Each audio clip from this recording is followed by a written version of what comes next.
Greetings, everyone. My name is David McLeod. I am your life mastery coach. Welcome to MagnifEssence in Motion. Today, my topic title is Healing the Voice Wound. And this is episode number 17. Listen, have you ever had that moment when your voice goes missing right when it matters most? Or maybe you find yourself saying yes when every fiber is whisper shouting no? Or how about sometimes you get caught over-explaining until you forget the original point? Or maybe you even crack jokes to dodge discomfort or go quiet and hope the moment passes without calling you by name. Well, those are examples of the voice wound in action.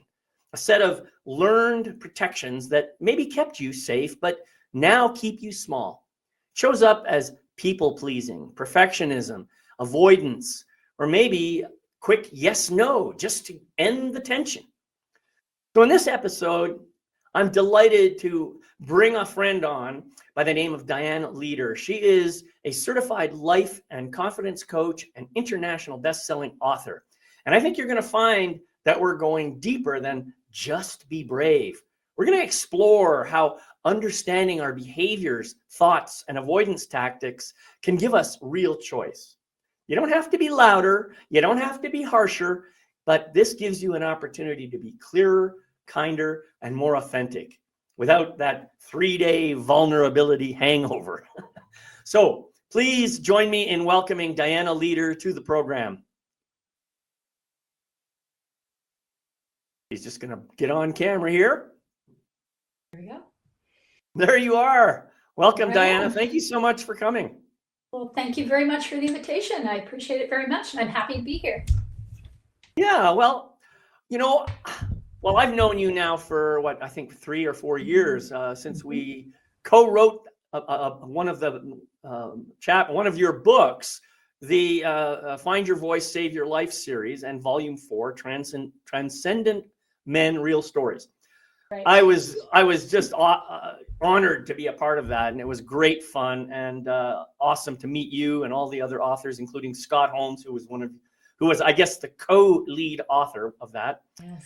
But anyway, I think one question that I'm curious about for you, knowing that you've been focusing on Find Your Voice, Save Your Life for a long time, and you've been focusing on this whole idea of voice wound and everything. Can you share a little bit about your own personal story, about what may have happened in your early life or whatever that led you to this path and helped you to decide this is what you wanted to do? Absolutely. So I definitely have a voice wound. Our voice wounds don't go away. And mine started really in my upbringing. I wasn't Right. I wasn't hurt in any way. I wasn't unloved in any way, but I was one of 5. I lived in a house with a bunch of foster kids too. It was hard to just kind of make my way, So that really was the beginning. And, with a blip here and there, a little trauma here and there, as we all experience, plus trauma from my past lives. It really did have a toll on my life, and I found that I was paying more attention to what other people wanted me to do than what I wanted to do. And of course, the icing on the cake was my husband deciding that he wasn't very happy many, many years ago. Thank goodness that's all passed, and we've worked through all that. But I really that made me just have to realize this is it. This is either I walk away and I do nothing and I don't change my life and I remain in the way that I am. I mean, I wasn't very happy either, but I didn't express that. He was the one that did, and I'm very grateful that he did. So yeah, I got on board and I started to do the work that I needed to do to heal myself and move forward with a voice wound. Right. What you're describing, the situations that happen in different families and family dynamics and so forth, everybody experiences that, even if they are in denial about those experiences. And all of us respond to it differently. It sounds like in your case, your response was maybe to go quiet and just kind of hide in the background and not necessarily be seen, which of course is a really good coping strategy if you're trying to keep yourself safe. If you feel for any reason that you're in danger, then going quiet and hiding, well, that's a great way not to be seen. And of course, the side effect of that is, I don't know if this was true for you, but I know in my case, trying to find a way to please my parents, which never ever worked. Trying to keep them happy. It didn't matter what I did. It wasn't right. So yeah, you had one response, I had a different response. Was that sort of what you experienced? The idea that you had to kind of quiet yourself down and kind of hide in the corner or something like that? Or yes, it was more of a there wasn't a fear attached to it. It was like there just wasn't enough room. There wasn't enough space. And that was my childhood experience for sure. Right. And later on, it just became, my habit then became just to listen to other people and not to make a fuss, not to be the one that stood out, not to be the one that got in trouble. All those things kind of showed up for me, and I would choose in the moment the easiest path, which, as you know, is not normally the healthiest path. Right. Yeah. And well, many of us, as I said, we all come up with these coping strategies that seem to work in the moment. We're young, we don't necessarily know the right ways of doing things, but we find a pathway that, okay, this is keeping me safe for now. And maybe you find the second time it does the same thing, it still keeps you safe. And so then it starts to become a habit, and it goes into the background. It becomes like a shadow behavior. And then when you grow up in adult life and start seeing how you're behaving that way, you're wondering, what the hell is this? I'm not even showing up. I'm not even showing up. It's no wonder nobody sees me. Yeah, exactly. And you know what? I think as difficult as that can be for us, because I think we all go through some stages of voicelessness, as difficult as it can be, each one is an opportunity to understand ourselves a little bit more and to open up a little bit more. So each one really is a learning opportunity and growth opportunity. But when we're right in the middle of it, as you well know, you don't see it quite like that. That's right. You don't. It doesn't. That's not what it feels like inside. It feels pretty yucky inside. So I can honestly say that I'm very grateful for those experiences. It has brought me to my purpose, which is to help other primarily women, but other people through the book, men as well, understand their own voice wound and how it control. I don't like that word, but it controls us. That wound controls us if we don't take a look at it and understand what it is we need that's different than what we're being offered. Yeah. Well, no, this is really, really fascinating to me. Of course, I'm very aware of the concept of any kind of wounding that we get as a result of some of the things that happen in our lives, and 99% of those wounds are self-inflicted. We take on a belief system. We say, well, if mommy's not paying attention to me, or if this is happening or whatever, then it must be because I'm bad, because I'm wrong, because I'm no good or whatever. And so we make up these stories about ourselves and effectively make the problem even worse than it really is. And so I've done lots of, shadow work with people, and I've helped them to uncover different kinds of wounds. But, yours is the first time I think I've actually heard it referred to as a voice wound, which I find fascinating. So tell me a little bit about that. How did you come up with this idea of a voice wound per se, a specific thing like that? And what does it really mean? So the voice wound is what holds us back. It's the thing that's in the way between what we want to say and getting it there. So it's kind of that big thing. And I consider it being a big thing because we're affected by it. It's not just kind of one-off. It's not like, okay, suddenly I can't use my voice, but now I can. There are repetitive experiences that we will have if we are trying to manage life in a way that we are too frightened to actually step out and talk about, or to ask for, or to demand. So I feel like it's a really big thing. Like, I feel like it's a movement. I don't know where that lands with you, but I feel like that's it. I feel like we need to look at this in a bigger way. I think that everybody in the world has experienced a voice challenging at some point or another. The difference between us is simply that if we are feeling strong enough in that moment, then we can manage that in a way that feels real great to us. If Right. we can't, which is the majority of us, I believe, it almost becomes an additional layer, an additional wounding to what we have brought into this lifetime. Right. So yeah, so yeah, that's to me, that's what the voice wound means, is that Sure. it's right there. It belongs to all of us in a different way. How it manifests is very different for each of us, but that's the voice wound. Right. And so basically, you have a situation in front of you that perhaps it tightens up your body or whatever in such a way that you say, "Oh, that hurt. I can't speak. I can't show up. I can't be seen. I can't be here." Yeah, it's something like, someone could be really obvious about it and say, "Hey, shut up," or worse, "You're such an idiot," or "Don't be ridiculous." Or really, did you think that through before you said it? It can get more and more subtle as you get closer and closer. "Oh, sweetheart, such an interesting idea, but I don't think you really thought that through." All of them say the same thing from the person who's doing the speaking or whatever they're doing. They're saying, "You're just not smart enough to have that kind of an opinion.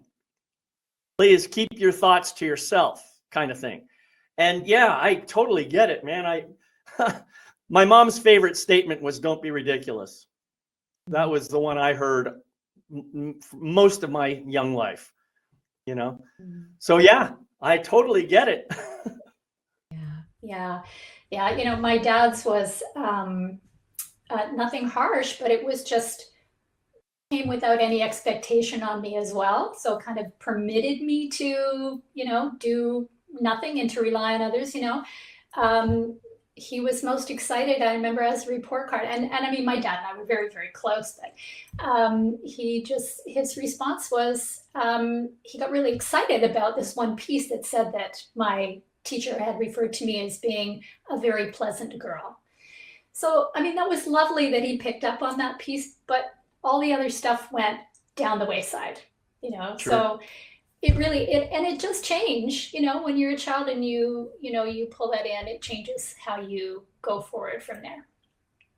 I think what I want people to get from this is that you don't have to have experienced extreme abuse in order to have been victimized by abuse. Parents are just humans too, and they have their own way of thinking, their own way of being, their own way of doing things. And when they're the parent and you're the child, they have this idea that they have to control you and direct pretty much all of your behaviors. And I guess on some level that's true, especially if you're about to do something that's, inherently unsafe. But often, even the best meaning parent, and I have to include myself in that thing, I have done some really stupid things with my kids. At the time, I thought I was doing them a favor. I thought I was doing the right thing. In retrospect, I look at that and I say, "Oh, now I see where that wound may have come from." And as soon as I see it, I go to them and I say, "Look, I realize I made a big mistake back then. And I apologize. I wish I had been more aware. So can we find a way to heal this together? Because I don't want you to go through the rest of your life with that wound." That's wonderful. I mean, yes, as parents, we make mistakes, period. But if we can own them and apologize, then I think that's most of the battle right there. Because that's just not healing for them. That's healing for us too. Right, exactly. Yeah, parents are not immune from wounds themselves, and who knows what kind of abuse they went through. You know, we Yes. don't necessarily know the whole story of our parents' lives. Mhm. I certainly didn't know the whole story of my mom's life until after she had passed away, and even then, I don't think I know the whole story. So, I think we all need to learn some compassion and forgiveness for the others, for our parents, but also for ourselves.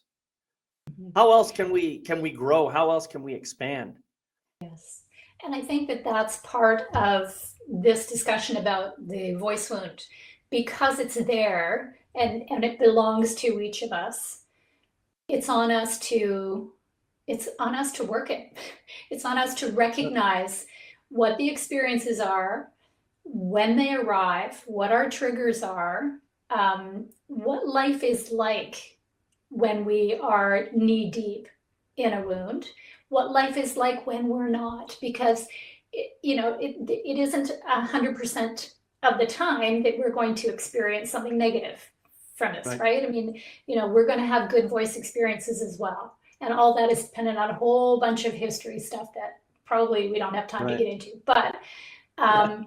so to be able to speak to that piece for people is really important to me. That whole understanding of the flow of, there is a path actually. And what I'd like to share is actually the 5 stages of voice, because it's very impactful.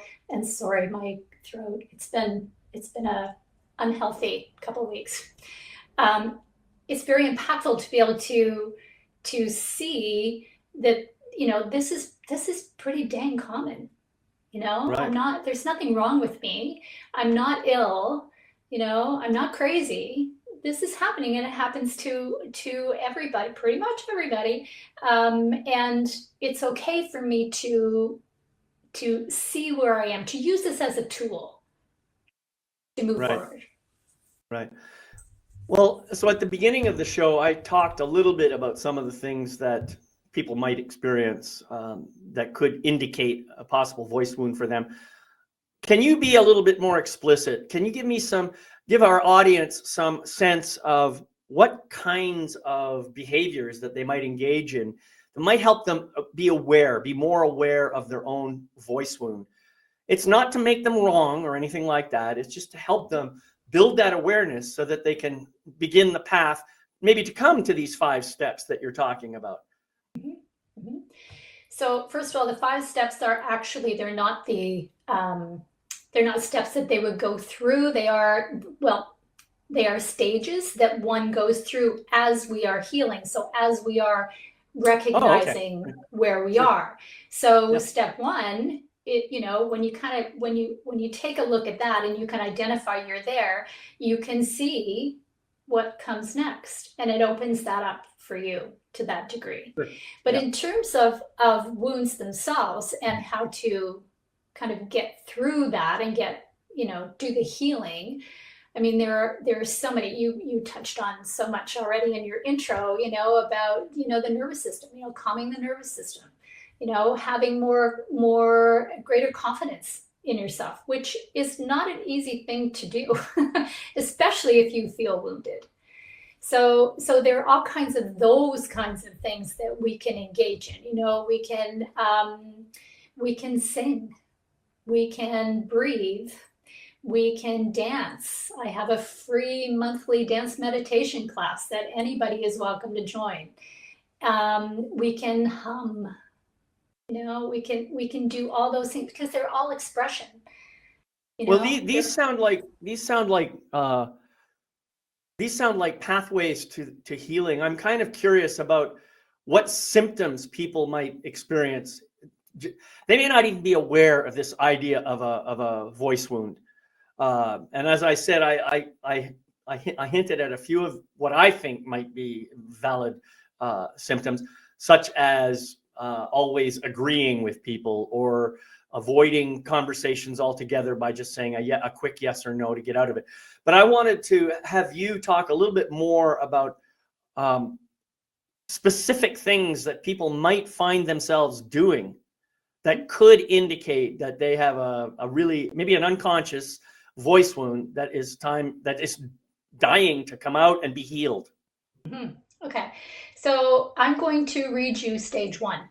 Okay, and I'm going to read this because I'm not going to remember all of it in one shot. So I'll read you stage one. There are 5 different stages that I've identified, and it's not just from my own experience. It's from the experience of working with women for the number of years that I have. And interestingly, a lot of that work was with women who didn't identify with voice at all. When voice really wasn't a thing, it was something different. It was always called something different. Okay, so the first stage is, and I've titled it, "We Become Lost in Others' Experience."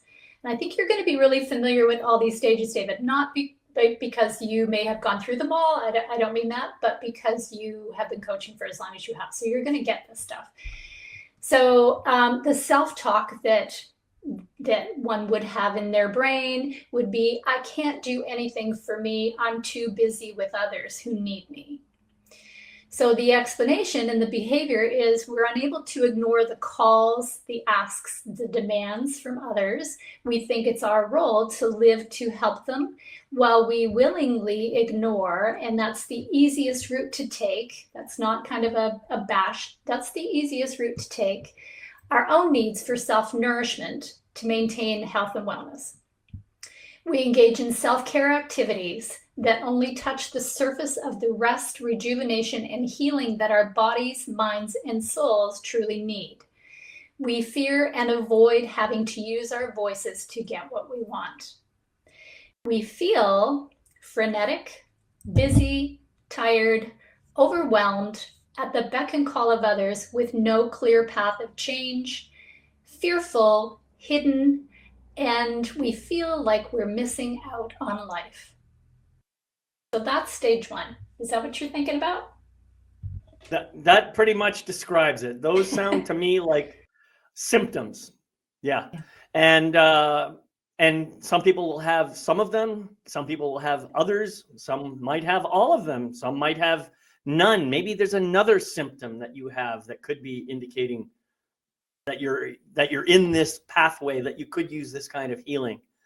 I mean, that's a great list, Dianna. And yeah, I'm sure that you're going to come up with a lot more as time progresses. I'm curious, are you putting this together in a book that you're going to be selling, or are you putting a course together, or how exactly do people get access to this? Well, at this point, it's simply an activity. So it's a tool. So at this point, if they email me at dianna@cravemorelife.com, and maybe I can put that in the chat, absolutely. then I will send it to them. So at some point, a class would be good, but I'm kind of up to my ears in classes right now. Right. Well, and I know you've done a lot of writing already, but I mean, those 5 stages, each one sounds like a section of a book to me. And I'm sure that it would be a bestseller, an organic bestseller. I'm sure of it, because people want to learn about this stuff. People want to heal themselves. People want to find ways of maybe expressing themselves that they haven't found yet, and maybe they'd love the idea of singing, or getting up on stage and doing public speaking, or just going to an open mic and sharing a poem they wrote, or something like that. I'm sure people would love to be able to do that. And so finding this path to healing is really, really important. Yeah, I agree. And who knows? We'll just hold the door for that book, and if it arrives, then wasn't in the master plan, but right. So now let's say I resonate with some of the things on that list. Yeah. And I say, yep, I think I got that one. And I certainly see how I'm holding myself back as a result of it. Now what? So the point of this is to be able to have us understand what's happening for us, because the whole growth of voice happens inside, as you well know. Sure. It's not something that somebody can give us, somebody can do for us. It's our own inner work and our own trust of ourselves that will allow us to grow out of those kinds of behaviors and into ones that are more serving of us, more conscious. And you won't be surprised that, conscious lifestyle is number 5. Right. Yeah. So, well, let's get to number 2. Everybody wants to know number 2. All right. Buy the book soon. Kidding.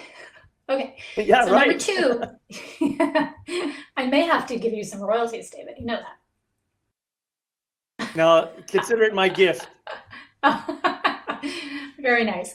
Okay, so number 2 is we experience the bubbling up and the revolt of our inner self. Our self-talk is, how did I get here? I'm not taking shit from anyone anymore. Right. We express ourselves without compassion, blaming others for how we feel and what we are having to do. We say F off instead of no thank you.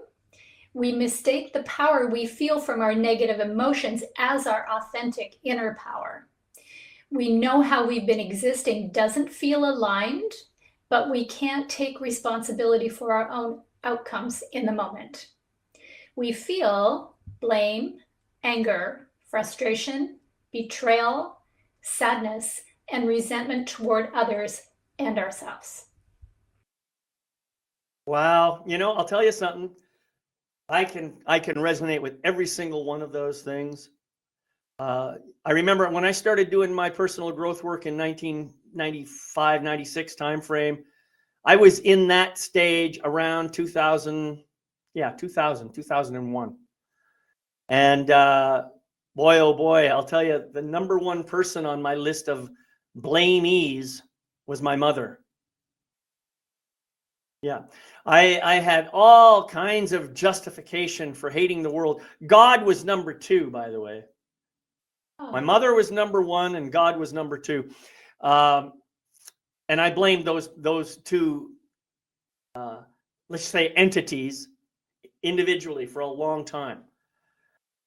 But you're absolutely right. It wasn't until I was willing to take responsibility for my own choices that I was able to let go of that blame and start looking within and start healing myself. Well, and you know what? You can cut yourself some slack, and I'm sure that you have by now, but when our life is based on what's happening around us, what other people want us to do, what they expect of us, then we don't take responsibility. We don't have to take responsibility. It just, somebody does it for us. We don't have to. So, it's not a place to kick ourselves in the behind for, because it's a natural progression. It's funny. I never blamed myself. and I didn't kick myself in the ass for the way I felt. I had a great therapist who helped me just to see what I was doing. And he did it without judgment. He just said, do you notice this behavior? How is that working for you? What are you getting out of that? These were great questions. And it was amazing to me how much I learned about myself as I realized, man, yeah, I am really angry. I really am angry. All those people, I denied it most of my life, but they were right. They could see my anger, even though I pretended that everything was okay. And I tried to live according to the regulations of society. The thing is, I have done all this work. I've already been there, so I know how much I've changed since then. But if I hadn't had the courage to make that first step, which of course is the first step of 1,000 miles, that's what it really is. And if I hadn't had that courage, I wouldn't be where I am right now. I'd probably have committed suicide by now. That's how bad this anger and this misery and everything was at that time. So thank you for articulating it in the way that you did, because it helps me to understand part of the path that I took already. And maybe someone else will hear something in what I'm saying. I certainly hope so. Yeah. Yeah. That's why we're here, right? Exactly. Yeah. Yeah. And I also want to tell people, I said, look, I'm a coach. I can teach you lots of stuff from what I've learned, but I haven't stopped learning. There's a lot more for me to learn. Why do you think I have people like Dianna on this show? So I can learn something new and just keep growing and expanding. That's what this is all about. Yeah, absolutely. And that's a beautiful place to be. Absolutely. Yeah. Thank you for sharing that. Right. Appreciate it. Yeah. So right. Now bring us into phase 3. Okay. Stage 3. Or So stage 3, I guess you call it. Stage 3. Yes, please. It is titled We Come to the Realization and Deeper Understanding That We Need More. The self-talk is, I can't live like this anymore. Flow is a better choice than challenge. We experience discomfort with the lack of joy, happiness, and self-love we experience. We can acknowledge the truth that we're harming ourselves by ignoring our own need for joy, and we want to feel differently. We see the need, want, and desire for more, but we don't know how to get it. We feel optimistic, the clarity of understanding that there is more for us to experience, and a sense of opportunity for growth and healing. Oh, that's beautiful. That's beautiful. Yeah, and I've been there too. Yeah, yes, as have I. Yes, yeah. It's and again, I want to go back to understanding, what's happening with our voice as a way to help us heal through this. We're not alone to begin with. I mean, that's clear. If I can write something like this based on my experience and that of the women that I've worked with over the decades, we're not alone. We're definitely not alone. But not only, as you have pointed out, not only can someone else look at this and identify different pieces and then identify a path to healing from there, it also gives them a sense that voice is not something out there that somebody else deals with or the weak deal with, or someone that just has no confidence has to manage. It's not. It's something that everybody experiences to some degree or another, and it just shows up a little differently for different people. Mm-hmm. Yep. It's every path. I mean, we all have very similar paths, but they're not exactly the same, and certain details of my path are going to be maybe identical to the details in your path, and certain other details are going to be maybe diametrically opposed. That's just the nature of the human experience. I think it's beautiful, actually. But ultimately, those of us who are truly interested in knowing who we really are, we will eventually all get there if we give ourselves permission to do the work. It's really that simple. And when I say give yourself permission, it means give yourself permission to feel the pain so that you can heal the pain. You can't feel, or you can't heal what you don't experience, what you don't feel, right? And what you don't acknowledge, because again, when Exactly. we are, voice challenged, we're not checking in here. We're checking in out there. Exactly. Is that going to be okay? Am I going to get in trouble for that, or am I going to, feel more shame than I already do, or whatever it is? So yeah, it's a tough one, but absolutely it has to take place for sure. And I think, part of this list, as corny as it may be in terms of, I mean, even as I was writing it, I was thinking, this is a little corny, and I hope this is really going to be taken up. But it's necessary. Well, I don't think it's corny, and I honestly invite you to reevaluate that statement. Well, maybe that was the wrong word, but it's not something traditional, I think, and I don't have a problem with that at all. I don't have a problem with it being corny. I don't have a problem with it being, something that not everybody may undertake as a coach. I don't. I'm also a lot more directive with my clients than many coaches are. So that's fine. However I present is okay with me. So I'm not really concerned about it. But the piece that I think is again really valuable is that people can just take what they connect with in here, what they resonate with. Yeah, I feel that one. I do that all the time. Or, yeah, maybe not that one, but that one has got me, and it gives us the opportunity and the time to evaluate for ourselves what we're doing, as opposed to waiting for somebody else to do it for us. Right. Yep. Yep. Beautiful. All right. So now take us to stage 4. Number 4? Right. Okay. So stage 4 is we develop the awareness of the role voice has played in keeping us from our own happiness. Our self-talk is, wow, I can have different expectations of myself and get different outcomes.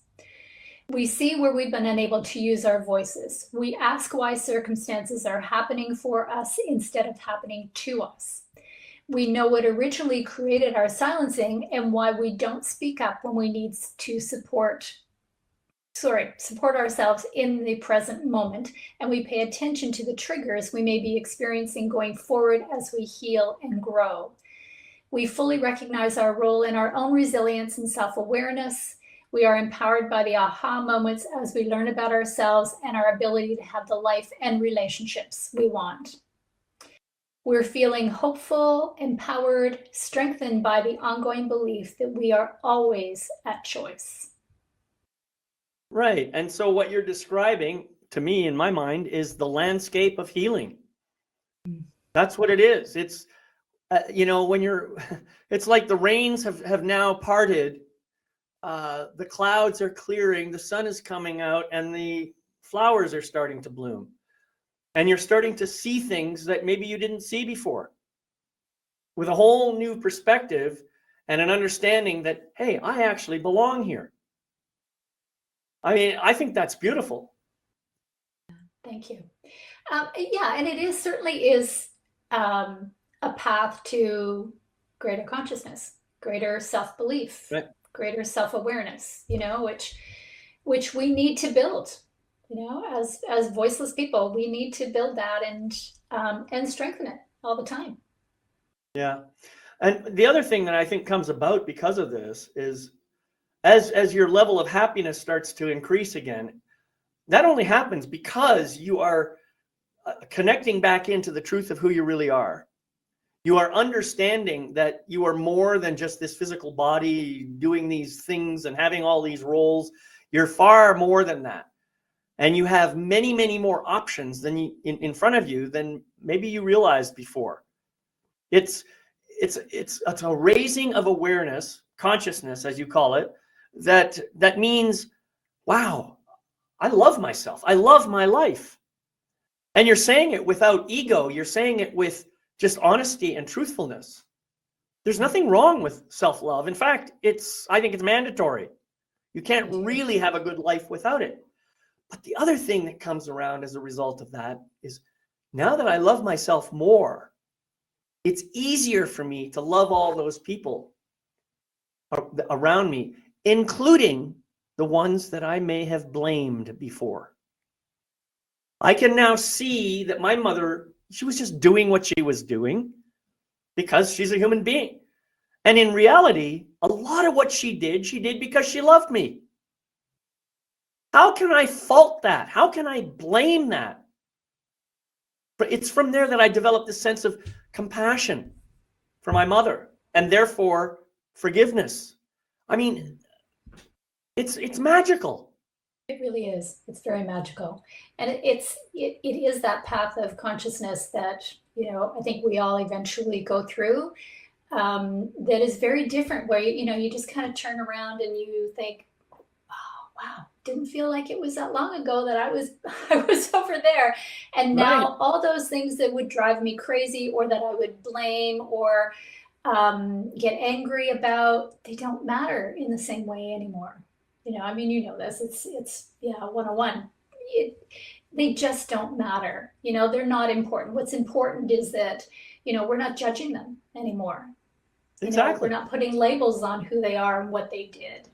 As you Yep. say, she did whatever she did for the reasons that she did, and we'll never know what they are really. Right. So yeah, it is it's a beautiful pathway. Absolutely. And that's huge to me. Right. When somebody, even just the steps, whether or not they even get to number 5, Right. you recognize as you shift from one stage to the next, you recognize the differences in yourself. Yeah. Yeah, which is powerful in and of itself, right? Because that's Sure. the Yep. purpose of it, right? Inside, you make the decisions, you make the choices. In my journey to get where I am today, I think the only real disappointment I experience at this point is my mom passed before I had a chance to do this work. It would be so amazing if she were alive today. I could actually go and tell her just how much I love her, how much I appreciate who she is and what she did in her life. And not only that, but during the course of my healing, I could have been communicating with her and sharing, I used to blame you for a lot of this stuff, but now I see that you were just doing the best you could. Imagine being able to have that conversation with one of your parents or both of them. That would be, talk about healing. You'd both benefit from it.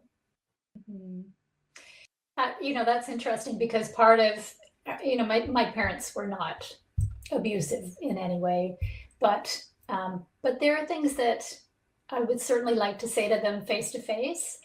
But I do it spiritually, like I talk to them all the time. I know they're here, I can feel that they're here. So, that's a huge piece too, as you well know, to give us that sense of peace that, we're connecting with the self. I mean, the self really is the light, the light is God.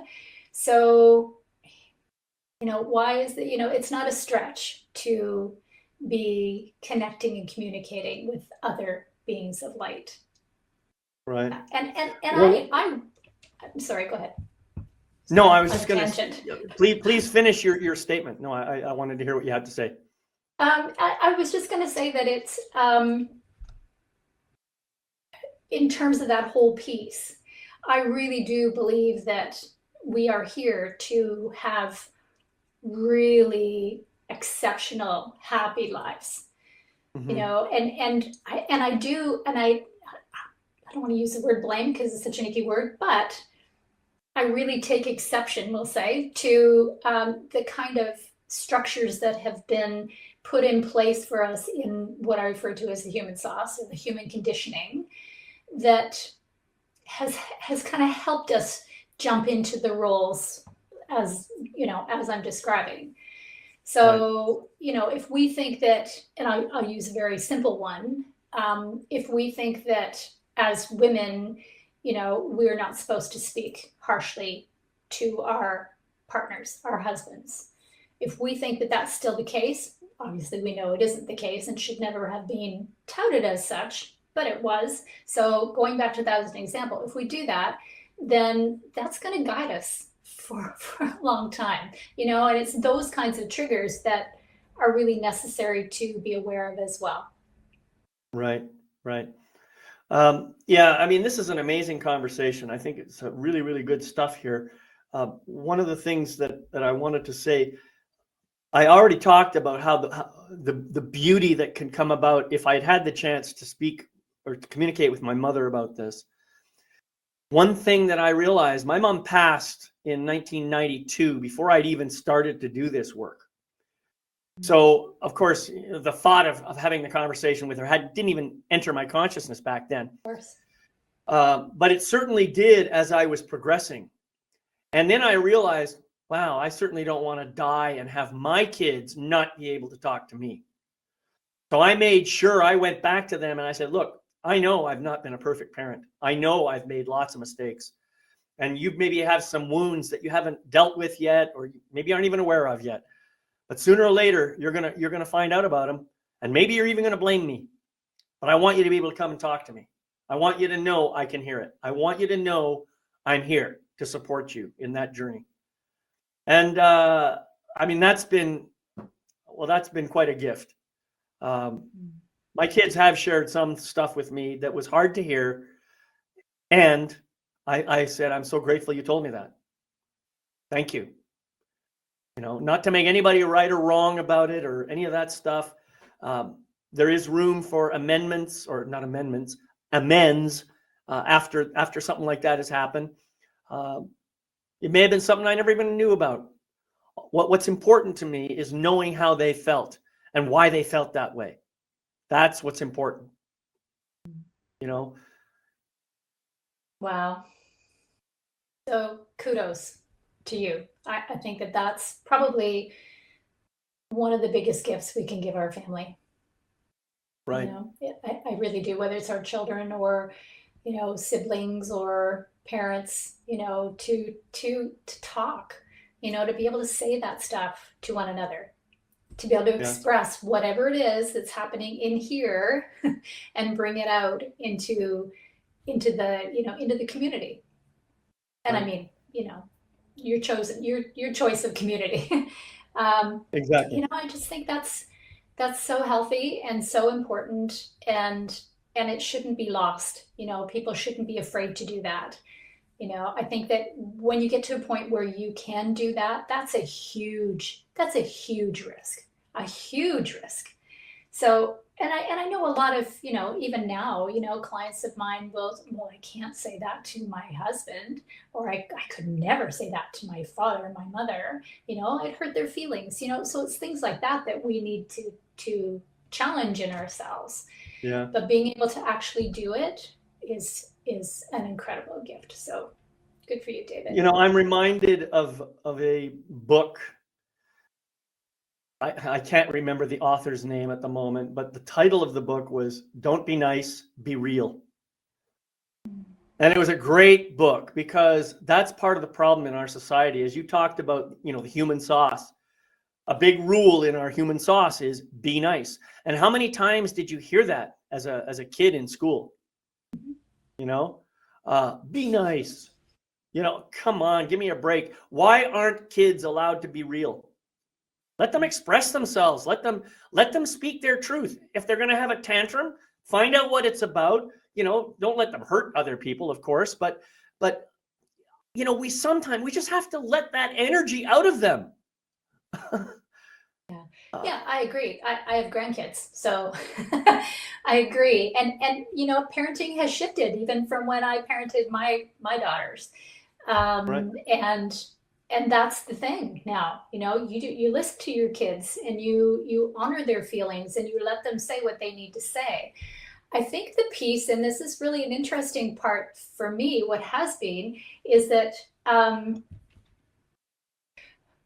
you know, when we start to look in here, and obviously children are not quite ready to do this, but when we look inside, there is very little chance we're going to find hatred.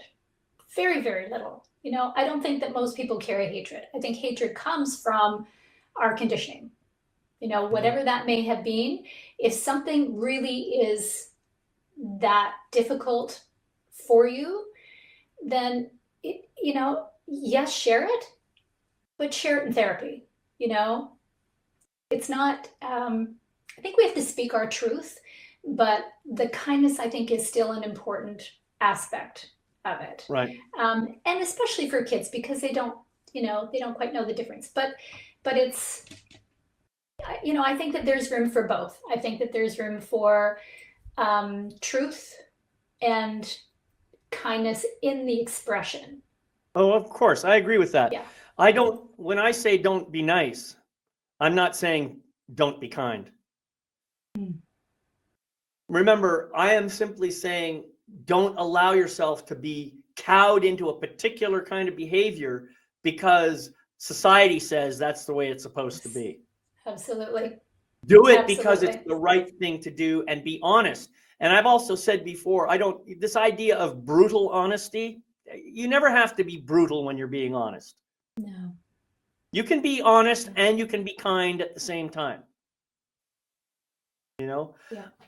And even if Absolutely. you have difficulty finding the way of being kind, you can always preface your statement saying, look, there's something I have to say. I've got to get this off my chest because it's something that I believe is important, and it's for me, it's truth. Now, I will do my best not to put anything on you, but I want you to hear this, please.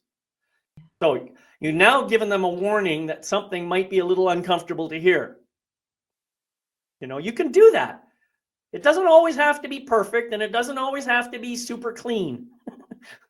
Yeah. But do your best. Absolutely. Absolutely. And I think where that comes to is that we don't hide any part of ourselves when we're Exactly. speaking. We Right. don't. And yeah, it doesn't have to be harsh. It doesn't have to be mean. It's never mean. It should never be mean because we're not mean, you know? Right. But I'm taking for example, and I know that this was part of your story in the book. When you need to tell your partner that you are leaving, or whatever the circumstance, that can be received as being very harsh, right? But if that's where you are and that's what you need to express it. Right. You need to say it anyway. And a lot of people would, oh man, I could never do that. Absolutely not. I could never do that. It doesn't matter how bad it gets. I'm not doing that. So it's really important to say the words. Absolutely. Yeah. Well, sometimes I'm reminded of Anais Nin. She wrote a poem, and it contained a phrase like this. And then the day came that the pain to keep closed was overcome by the desire to express, or something like that. I'm not sure if I'm probably mangling that totally because I'm doing it from memory. But I thought, what a beautiful statement that is. And that, I think, is what happens in our lives. Sooner or later, we hold the pain back as long as we can. But eventually, it reaches a point you can't contain it anymore. And now you're thinking, well, shit, well, what I was thinking was, I don't want this pain coming out and hurting my kids. That was what I did not want. I made the choice at that point to run away because I didn't know what else to do. Now, I'm sure that somebody can say, well, you could have done this, you could have done that, blah, blah, blah. Maybe so, but that's the way my mind was working at the time. In any event, we've kind of gone a little bit off topic here. I want to get back to stage 5. All right, stage 5. Okay.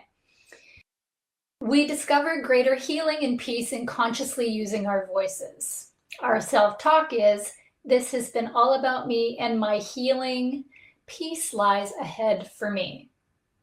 We prioritize ourselves and our experiences, connecting our choices, decisions to our own needs. We take full responsibility for our own happiness, regardless of our past traumas or current social conditioning. Self-reflection becomes our greatest tool. We no longer make excuses or blame others for our experiences. We respond from what serves our highest and best good. We are confident in our ability to be in charge of how we feel. And we're feeling whole. We're feeling self-honored and cared for, self-aligned, accountable to self for our peace and contentment, on a healing journey that may never end, of course, and at ease. Right. Yeah, that's really quite beautiful, actually. Yeah. Thank you. Wow. Thank you. Yeah, I think that's where I'm at right now. I'm definitely on that stage where, yeah, most of the time life is great. Hell, it's never going to be 100% perfect. There's going to be times when my ego mind gets activated, and some of that old self-talk comes back, and I have to stop myself. Yeah, we're human. We have to give ourselves a break. Yeah, perfection doesn't live in this lifetime. Maybe not Right. any lifetime. Well, unless everything already is perfect and we can't do better. Ooh, yeah. Oh, I was envisioning something a little different. That's for another talk, I think, because Yeah, the right. wheels are turning on that one. Yeah. Yeah. Yeah, absolutely. Well, that's where I've come to actually. Perfection is right here, right now. It's not something that I can achieve, and even in this state of perfection, this is my belief now. In this state of perfection, I still may be able to see, oh, look, if I take this and do that, something else might come out, and it will also be perfect. This is the way I believe we should be seeing life, instead of saying, oh, this is broken and it needs to be fixed. I mean, is anything ever really broken? Okay, maybe the lamp that fell over, yeah, okay, or something like that. But really, when you think about it, Yeah. And you know what? Perspective is so important with any of this, for sure. And yeah. being able to wake up in the morning and know that this is going to be a great day. I just know it's going to be a great day. Whether or not it ends up offering challenges is not part of the picture, because in that mindset, you're going to have a great day anyway. You're going to figure it out, which is where the self-trust comes in. I think Neil Donald Walsh had a great way of saying it. I'm probably going to mangle this one again too. He said something along the lines of, "It's going to be perfect, no matter how it turns out." Yeah. I love that. And I've taken that and I've absorbed it, and I said, he's absolutely right. It doesn't matter how it turns out, because it turns out perfect for our current situation, our current level of consciousness, our current level of awareness, all that stuff. So, yeah.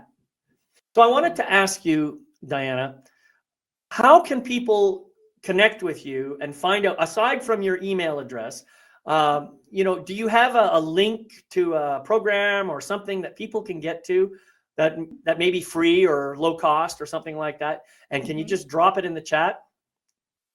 I can. Let me find the chat. It's over on the right side there. Over on the right. Public That little chat. hand. That little hand. Oh, No, you raised your hand. hand. No, just over on the right side, you should see a little thing that says public chat. Oh my gosh, it's ridiculous. Oh. ... Maybe my screen isn't big enough. Nope. Do you see the list of people on the show right now on the left? Yes, I do. So at the very top of that, you should see a public chat button. I see a person. You don't see a symbol saying public chat. I don't. Wow. I'm sorry. I don't. I see a little user list toggle. Public chat is hiding in there. Okay. There you go. Public chat. Okay. There you go. I gave up trying to figure any new technology. It's good. We'll just sail through it. Okay. So. There you go. There we go. Thank you. Everyone, thanks for your patience. Okay, so here is my email address to begin with.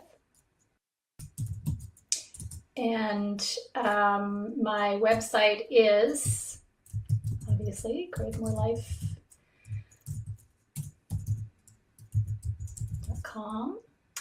And if you connect with me on either one of those, through either one of those, I will send you the 5 stages, and I will also I'll also send you an exercise that I had ready for today that is about how to observe your voice experiences without being in the voice experience. So how to sit back and be the observer. Right. So I will send that as well, that exercise. Okay. And I want to invite, because we didn't get into this a whole lot, but I do have a free dance meditation class every month. So the first Friday of every month over the noon hour. It's just an hour, so hopefully people can come during their lunch or the like. And yes, I would really love for you to come. I will offer that. And again, I'm sorry I didn't come with that because I didn't think that would come up today. But if you email me, is there a link for that on your website? yes, ma'am, yes, sir. I'm sorry, missed that one, didn't I? Okay, hang on. I'm looking on your website right now. Oh, offerings. Dance meditations. Yes. So I'm going to copy that and I'm going to drop that into the chat. So you'll notice when I drop it, it's got the full HTTP stuff in there. You see that? Mm-hmm. Mm-hmm. So that's now a clickable link that people can go to. Perfect. Yeah. So, well, Dianna, thank you so much for being here, and thank you for sharing your amazing wisdom. It's been a real pleasure finding out more about you and about this voice wound and how to heal it and the stages and all the rest of it. This has been really lively and engaging. So thank you so much. I really appreciate it. Yeah. I'm glad. Do you have any? Oh, you're most welcome. Do you have any final words you'd like to share before I close us out today? You know what? Just to wrap up, I think it all comes back to us. So, don't expect anything else to guide you. Just choose you and let you guide you. That's the most important step, whether it's the first step you take or the 10th step, get there. Right. Yeah, beautiful. Choose you and let you guide you. That's a great reminder, because ultimately your own truth is the only truth that matters. And when I say your own truth, I mean your connection to source. That's what we're talking about here. So thank you everyone for being here on this beautiful day, and thank you for sharing. Thank you for watching. Before I close out, I just like to remind everybody I have this thing that I call the Life Mastery Mantra. It's 3 sentences that you can practice, and it's just something to help you, inspire you for your day. And it's real simple. It goes like this: I gratefully forgive the imperfect being I have been in the past. I gratefully accept the magnificent being I am right now. I gratefully welcome the evolved being I am becoming in each new moment. So thank you all, friends, for being here. I wish you love, light, and blessings on your continuing journey. And I'll see you next time on MagnifEssence in Motion. Bye-bye for now.